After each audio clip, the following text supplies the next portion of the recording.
So good afternoon, everyone, and it is a great pleasure to be here virtually with all of you. My name is Anastasia Gkoliomyti. I am from Greece, and I am an architect engineer, currently enrolled at the Mombugakusho Scholarship Program at Tsukamoto Laboratory, Tokyo Institute of Technology. I'm currently on my second year, and I'm expected to graduate in March 2024. Today, I'm going to present to you part of my ongoing research that explores expanded agencies for architects and architectural mediums as practices of care. And I would like to give you a little bit of the framework of my research and then go into detail into one of its sections.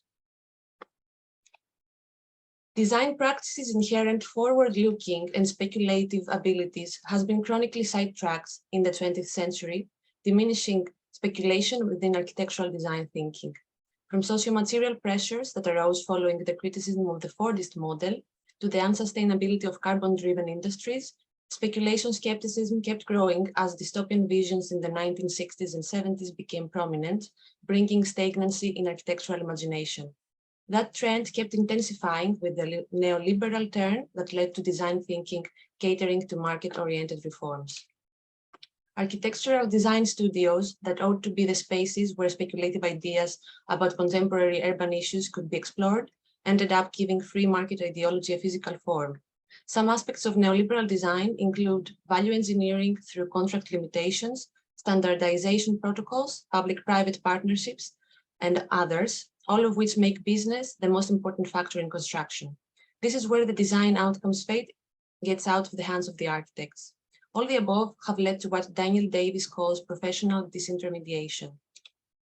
Following series upon series of natural and man-made disaster that the 21st century has witnessed, the ongoing global pandemic has made clear the fragility of forms of life against others, the rigidity of our systems, the crashing of our markets, and the structural difficulty of bringing forth speculative visions for living together.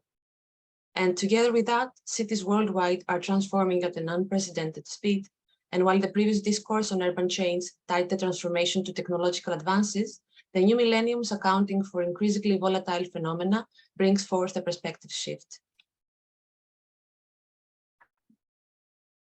Design as real-world response is always in a process of organically reinventing itself to cater to the needs of the world.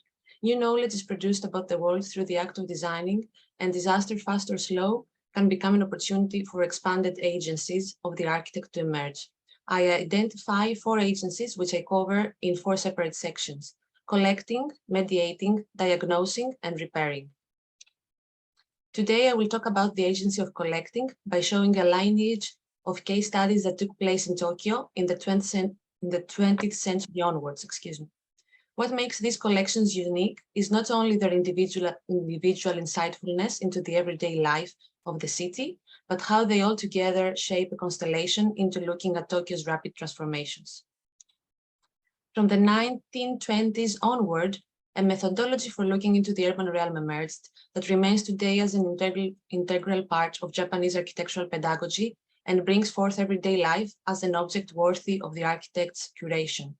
This study investigates the format of fieldwork and guidebook publications that appear following several transformative events, arguing that they raise the everyday to the realm of the aesthetic in order to rescue it from the rapid changes in the now modern capital of Japan.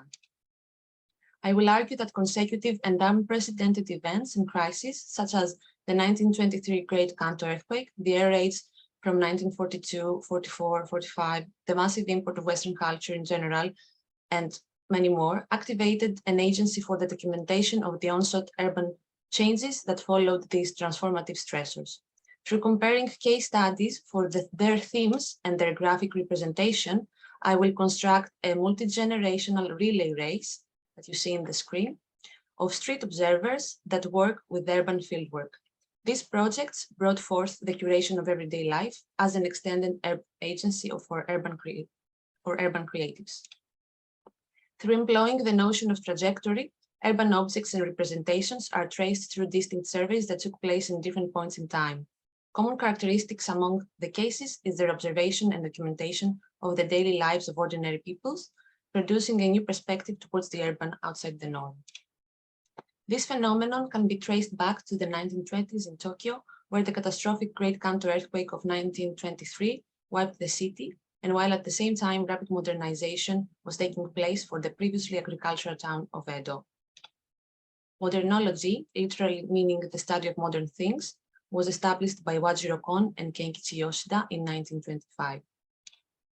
It brought forth the development of a focus on non-monumental urban life as the result of an intersection of architectural and ethnographical practices. And I borrow the word non-monumental from Professor Jordan Sand, actually. The new objects of modern life and the relationships between people and their surroundings were pivotal for Kon and Yoshida. The result was a collection of modern artifacts likened to the typical processes of archaeological expeditions. The new approach to urban space within modernology included for the first time the productive and material realm of the newly established middle class, drawing parallels between their practices and their everyday objects in a manner typical to ethnographic studies. The new approach to urban space within modernology, Such drawings range from westernized women's hairstyles, the movement of ants in a 50-centimeter space, which you see to the left, drawings of city spaces, and many more. In the late 1960s, students of the Department of Architecture at Tokyo University of the Arts formed the group Konpeito, which means star candy, to investigate a commercial district of Tokyo called Ameyoko. Attempts were made to record all the phenomena, from alleys to shops, product displays, billboards and paperboards, soundscapes, and so on. In doing so, they disregard the viewpoint of the planner in the same way that they believe the planner disregarded their own view. Konpeito's documentations of Ameyoko's signs and posters resembled Shohachi Kimura's survey of Ginza's signage. These two projects can be viewed together, album.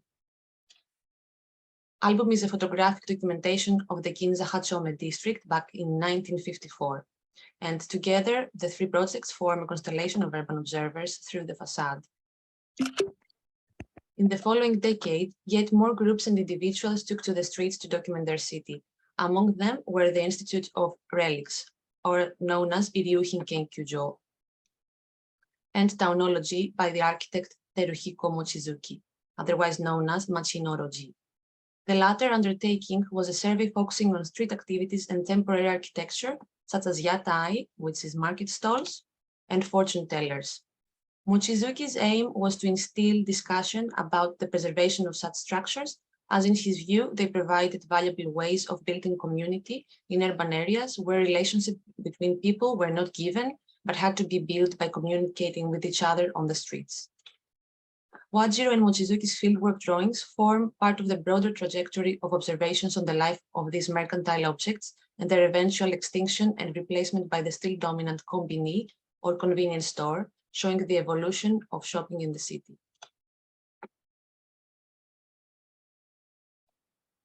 Claiming to be descendants of modernology, as also Professor Sand mentioned, the Street Observation Society, which I saw Professor Sand's Street Observation Studies Society, Rojo Kansatsu Gakkai, was formed in 1986 as part of this legacy of modernology.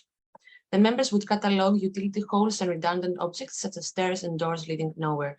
As American Japanologist and historian Jordan Sand argues, the Street Observation Society's activities took anti-monumentalism to the extreme. Street Observation Society took a radically anti-monumental approach, claiming that we have become sick of intentional things. The self-portraits of anonymous ordinary people in the margins of the dominating urban discourse operate on the terms of self-preservation. In that sense, Street Observation Society established its curation of the unintentional.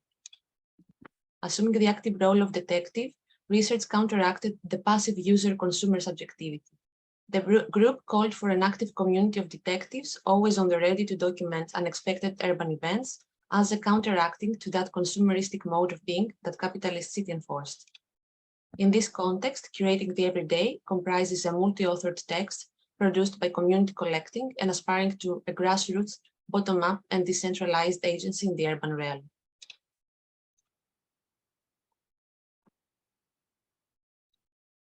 During Tokyo's bubble economy, speculative real estate development and an unprecedented rise in land prices produced an unintelligible landscape of conflicting building programs that reflected loose urban regulations and the absence of effective planning policies.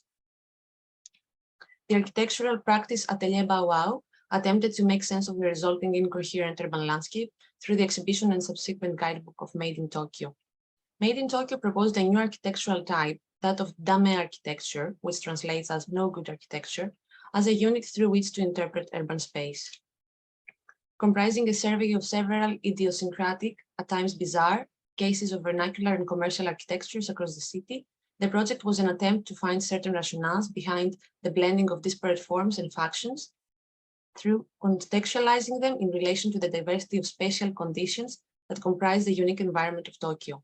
According to Atelier Bow Wow, if urban chaos is read through a different lens, as an interaction and unison of divergent functions, such as distribution, transportation, communication, production, or residence, then the end product acquires new aesthetic value as an urban problem solver. In order to arrive at this discovery, a sincerely questioning attitude toward what makes a city beautiful is necessary, both the establishment of new criteria of judgment that transcend common sense and the confrontation of existing values. For example, in the case of Cine Bridge, pedestrian infrastructure and underground shops merge into a whole to accommodate the different stakeholders' needs for land use. If evaluated through the lens of aesthetics, the result can be easily deemed a failure.